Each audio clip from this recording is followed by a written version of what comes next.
Hey guys. Yeah, I tried to do this earlier and upload it earlier, but it was too short, just wasn't to the point. It wasn't the way I wanted it to go.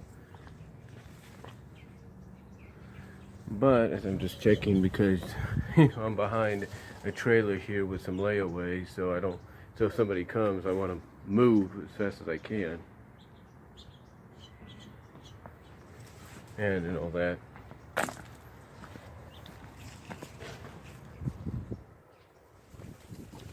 That direction.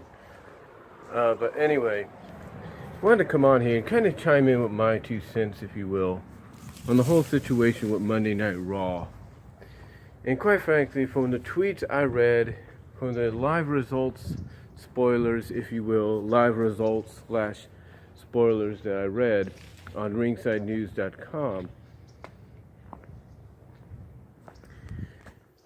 the tweets, the live results / spoilers from ringsidenews.com, and all that pretty much confirm what a lot of people have always felt Raw was going to lead itself to. Inevitably having one of its worst shows ever. Now some might come to its defense and tell people like me, Jason Solomon of Solomonster Sounds Off, Good Mic Work, Greg Morgan, DALYXMAN, Alex, Jeff Siegel, the Schleg Daddy of OTRS Central, Dave Meltzer, you name it, Chase Oliver, NoDQ.com, and they'll pretty much come out and you will have people come out and try to defend the fact of, oh, well, they just got back from Thanksgiving vacation. Some of them sorry about that. But like I said, you will have those that will come to its defense, and against those that I just named, and many others, and say that, oh, well, think about it this way, guys. They didn't have the full production crew, maybe, or the full creative crew. You know, some of them are just getting back from Thanksgiving vacation, from Thanksgiving break. Maybe some of them are just getting back from spending time with their families. You ever think of that? And look, that might be a valid reason, but it's still not a valid excuse for poor quality. You could have a small group of people, you can have a smaller portion of what you normally have and still put on a decent product, a passable product. What happened last night was inexcusable. Because like I said, it doesn't matter if they didn't have the whole creative or production crew or whatever with them. That's not the case. What happened on Raw last night was basically the final nail in the proverbial coffin, if you will, of what was once a great show. Because Monday Night Raw right now is on the verge, whether they want to admit it or not, on the verge of being treated like superstars, being treated like main event. And no offense to those shows, but that's how people are going to look at Raw. They're going to look at those 3 hours of being, oh, it's just a 3 hours edition of Superstars. No big deal. Nothing really comes from it that matters. Nothing. And you know why that is with Monday Night Raw? And I tweeted this last night on Twitter. I tweeted it to DALYXMAN. I tweeted it to some people that tweeted how they feel to places like NoDQ and all that, and Good Mic Work. You know what I said? And some people actually retweeted my reply and actually replied to me back. Here's what I said, and I quote. Basically, this is what I said. The reason people prefer SmackDown Live and NXT over Monday Night Raw is because Raw is a heel-heavy show. Basically, by being more heel influenced and more heel proactive, or more proactive heels, you create an unbalance. And when you create an unbalance, you create disinterest.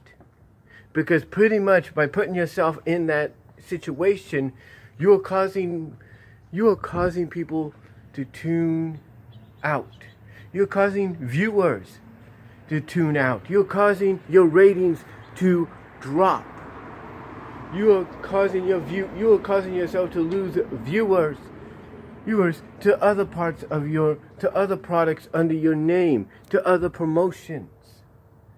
All because you don't realize what you're doing is unhinging a ship that should be unsinkable. You've basically turned Monday Night Raw into, and I say this with all due respect, into the freaking Titanic. What was that one thing people said about Nitro and WCW when they decided to jump ship? Huh? What was that one thing they said? Oh, that's right. They wanted to get off the Titanic before it sank because they could see it slowly sinking into the water. And that's exactly what's happening with Raw now. Last night might just be considered the night it hit its freaking iceberg. And just like the Titanic, it's slowly going to start sinking further and further. And all because why? Because they want to keep it unbalanced. The reason people like SmackDown Live and NXT is because they are properly balanced out with baby faces and heels. They are balanced out by basically making sure that every week there's an outcome that people might see coming but would appreciate more because they're not unbalanced. They're not relying heavily, if you will. They're not relying very heavily on heels to carry the show. And here's the question, why is Raw so heel heavy? Why is it so unbalanced? Why? Because the creative team, the writers that they have think, oh, well, since we have a heel commissioner and she has somewhat of a heel acting general manager, maybe Monday Night Raw should be the home of the heels. Yeah, that'd be great. Let's make it the home of the heels. The home of the bad guys. The villains. Really? Is that why Raw sucks? Because you want to make it into basically like the headquarters for the Legion of Doom out of DC Comics. Like everybody knows, if you followed DC Comics for a long time, you had the Legion of Doom headquarters and the Hall of Justice. So you're telling me, if you think about it from that perspective, that they have turned Monday Night Raw into the home for the Legion of Supervillains. You know, the Dome, the Legion of Doom's Dome. Is that what they did? And thus SmackDown Live and NXT are basically what? The Watchtower and the Hall of Justice? Is that it? Because if that's how it is, it's no wonder people are basically sick and tired of Monday Night Raw. Because you're treating it as if it's a villain. I mean, why are you making it suck? Why is it sucking so bad? Why are people tuning out? Why? Is it because... What is it? Is it because basically, I don't know, Fox wanted SmackDown instead of Raw, so you're making Raw suck? You're making the product suck on Raw because, well, nobody's really going to care about us. They're going to care more about SmackDown, so we'll just make our product here suck, and we'll make SmackDown look superior. That shouldn't be a reason. Is that the reason? One of the reasons Raw dominated over SmackDown at Survivor Series? Because Vince is pissed at the fact that Fox wants SmackDown over Raw, and Fox wants SmackDown to be a more wrestling-oriented product than what Vince has ever produced in years. Basically make it like the NXT or close to it of the main roster. Is that why Raw dominated Survivor Series, and that is why is Raw sucking right now, because hey, everybody's gonna put all the eggs in the SmackDown basket. Again, that's not a reason. That's not a reason, ladies and gentlemen. It's not a reason. And it shouldn't be a reason. And everybody watching this and everybody that's talked about this knows it. It should not be a reason. You're Vince McMahon. You should value Monday Night Raw still as the show, the flagship show that put WWE right on the freaking sports entertainment pro wrestling map like never before. You should be valuing it. You should be trying to make it better. I mean, heck, if you know SmackDown is going to be treated like the A show once it goes to Fox, and Fox is going to want this and that out of it.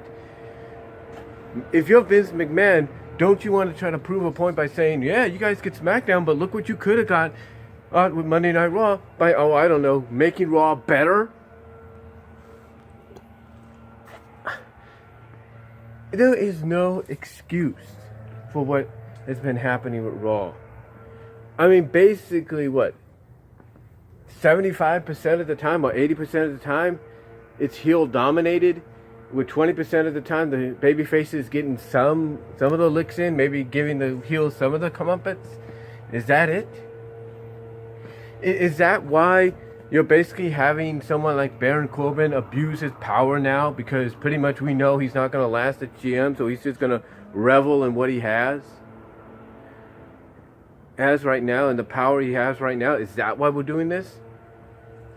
Is that why we put Alexa Bliss in charge of the women's division? What? Because we're going to make her the GM of Raw, or the new acting GM of Raw once Baron's out, or we're just going to build up to... I mean, what is this leading to? What? To TLC? To where when Baron Corbin loses, his decision to make Alexa Bliss the head of the women's division falls apart, and basically then it's revealed that Alexa's cleared to wrestle? I mean, come on, seriously. Seriously, we have seen this before. I mean, you know what the whole thing about putting Alexa... You know what's really... You know what the whole thing about Baron Corbin putting Alexa Bliss in charge of the Raw Women's Division is? People already see it coming. They've seen this storyline play out before in other promotions. They know the outcome. They know that the heel female authority figure of that division is going to get her comeuppance, and she's not going to be in power much longer. This isn't being original. This isn't being different. This is repeating the same things that fans have seen for years. I mean, true, they haven't really seen it that much in WWE, but still, they know the outcome. And you think it's going to work? No.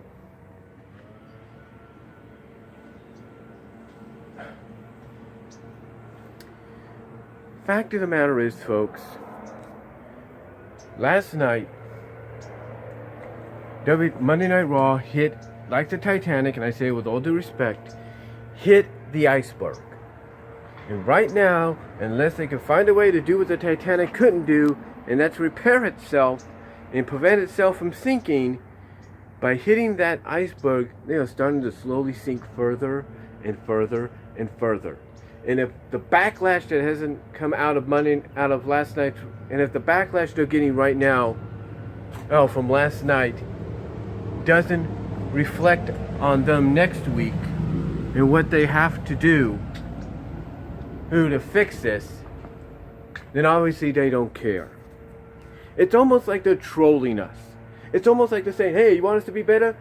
Enjoy what we give you right now. Praise it. Say it's great. Say it's good, and maybe we'll give you what you want. Is that what this is about too? Is that what Vince wants us to do? He wants us to go, yay, another Finn Balor, Baron Corbin match. This is going to be great. And they made a handicap. Great. Is that what he wants? Vince, it's not going to work. This is not 1998. This is not 2000. This is not 1988. This is 2018. And Vince McMahon and those who work with him have to wake up and realize things are different. Again, why do you think people prefer SmackDown over NXT? Prefer SmackDown and NXT, I should say, over Raw. Because they're more balanced than Raw is.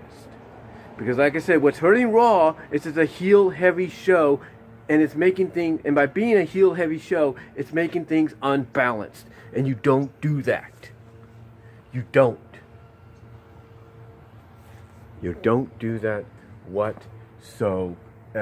You keep things balanced, is what you do. You keep things balanced. I mean, for all the crap sometimes, let's say, Ring of Honor may get, or All Japan, or New Japan might get it, or Impact Wrestling, or Combat Zone Wrestling. For all the positives or negatives those companies may get, all the crap, apple rainbows that those companies may produce at times, the one thing people will agree upon is the fact that they are balanced. They have found a balance when it comes to having baby faces and heels. They don't just favor one over the other. And wait a minute.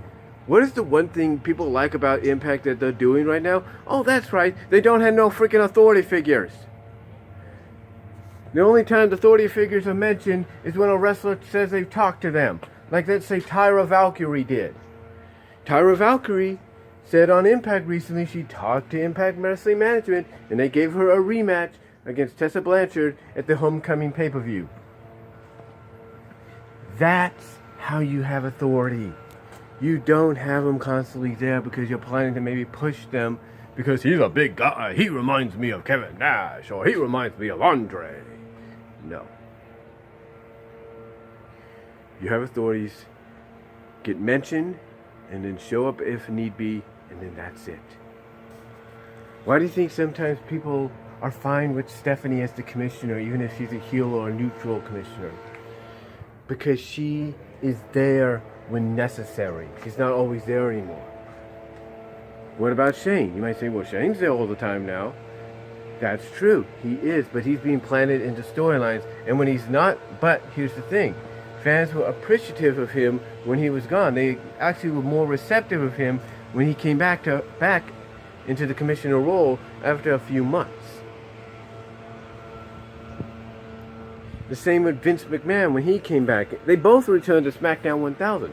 So they were well received because they're not seen that much. And WWE needs to wake up and realize you don't need authority figures all the time.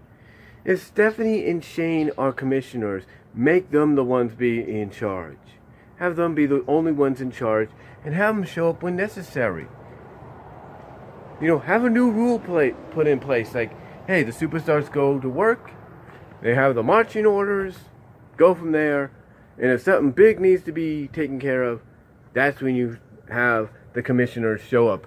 Gee, and when did that work in the past for WWE? Oh, that's right, when freaking Jack Tunney, God rest his soul, was in power.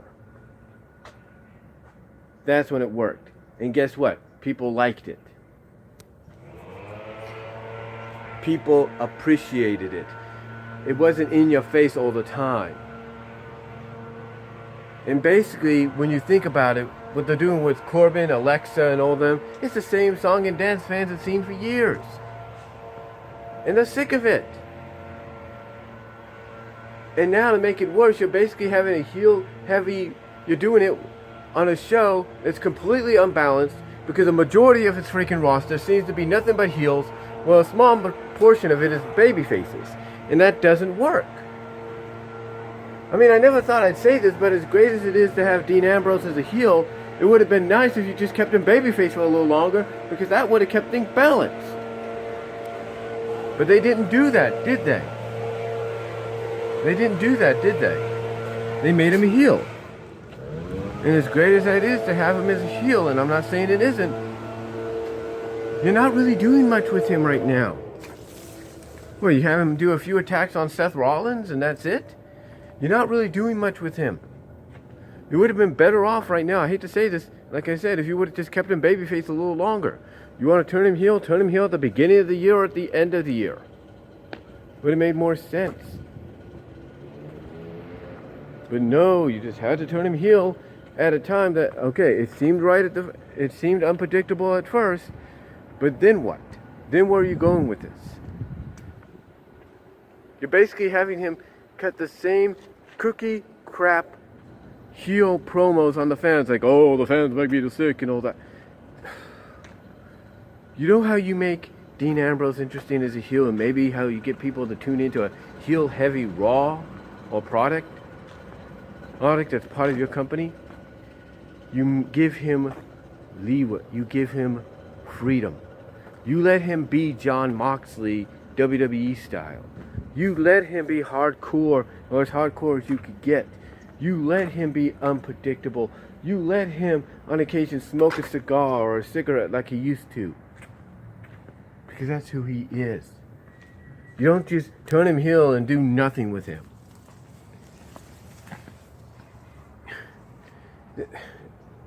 And you know what?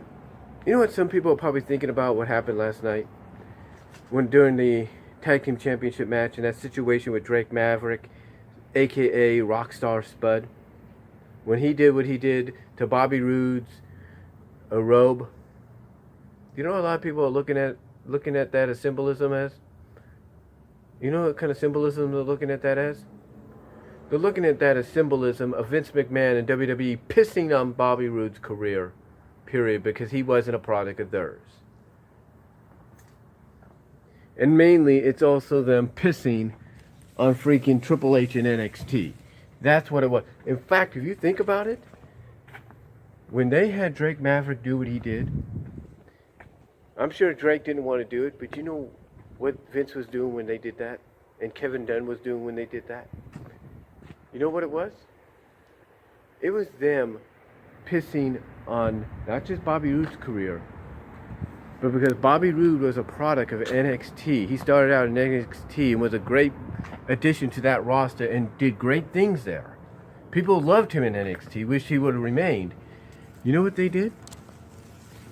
They didn't symbolically piss on his career. They pissed on Triple H and NXT. And I think Triple H, Paul Levesque, knows that. And I'm pretty sure I can't speak for him, but I'm pretty sure he's furious. Yeah, he is right. Vince McMahon has the final say. But you know what? I guarantee you, when he went to the hotel room with Stephanie last night, he was furious. He was pissed. And I would mean figuratively mad, ticked off. But you know what? There's nothing he can do. There's nothing really he can do because Raw's not his. He doesn't run Raw. Vince does. He doesn't run, well, he probably runs SmackDown more than Vince because 205 Live is a part of that. But he can't really do anything, within Raw unless, Vince isn't there. I mean, I want you to think about this. Why is Raw always sometimes good when Triple H is running it in Vince's absence? Because Triple H knows what to give the fans and knows how to take a storyline and make it better than what it is. But that's not happening here, is it? It's not happening. And when you think about it, that moment there had to say it all. It said it all. Vince doesn't give a crap or a damn about NXT, about how Triple H runs it. I mean, heck, Triple H admitted Vince doesn't watch NXT at all, if not ever. I mean, he'll watch a few episodes here and there, maybe to get an idea of who some of the talent that's coming up is, but for a majority of it, he doesn't. And you can't tell me Vince isn't furious over NXT being preferred over Raw. You can't and over the main roster. You can't tell me he's furious. And last night was his opportunity to say, you know what? Son-in-law, I love you, but you see this scene here? I mean, this is probably Vince. He's saying, Hunter, I love you. Paul, you're my son-in-law, and I love you. But I want you to take a look at what just happened here with Drake Maverick pissing on Bobby Roode's robe. You know what that is? And you can have Hunter go like, what, comedy? No, ha ha ha. That's me kind of telling you how I really feel about NXT. Because you know what? NXT, I piss on it. Guarantee you that's what it was. You know, I'm not saying that Vince probably said that to Hunter, but the truth, honestly, I think the truth is in the pudding. Or in the piss in this case.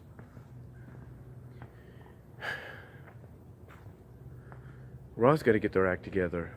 And if the backlash they don't get from this week doesn't make them start getting their act together, then like I said, just like the Titanic after it hit its iceberg, and they legitimately hit their iceberg last night, if they don't get their act together, they like the Titanic, are going to start slowly sinking and sinking and sinking to the point that USA Network will not even want them. And that's a fact. That's a sad truth, but it's a fact. USA Network's going to regret paying them that extra money to stay. And they're going to not want them anymore. That's a fact. That's a flat out fact. And if it is true that people are unsubscribing to the WWE Network because of that last night, I don't blame them. I mean, I still stick with the network because I find I don't watch Raw. I don't watch the replays of Raw or SmackDown unless they're good. I'm subscribed to the network because I like to look back at the past pay-per-views. And I like to watch some of the pay-per-view events nearly for free, for basically a monthly fee. And that's it. But truth is, folks,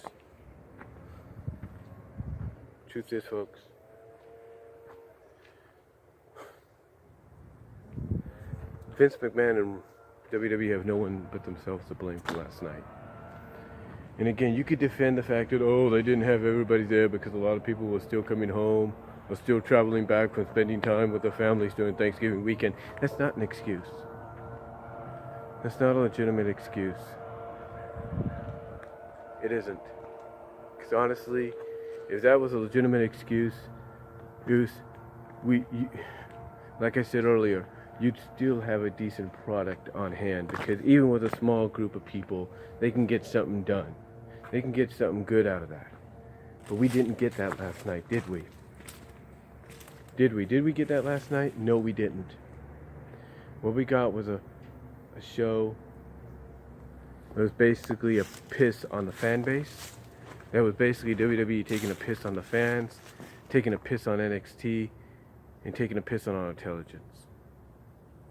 And if the backlash they're receiving now and throughout this week doesn't wake them up and make them realize, okay, maybe we do need to change and be more balanced and not so heel heavy, I don't know what will. So that's all I'm gonna say, folks, on Raw basically hitting the iceberg last night and starting to slow sink into the abyss.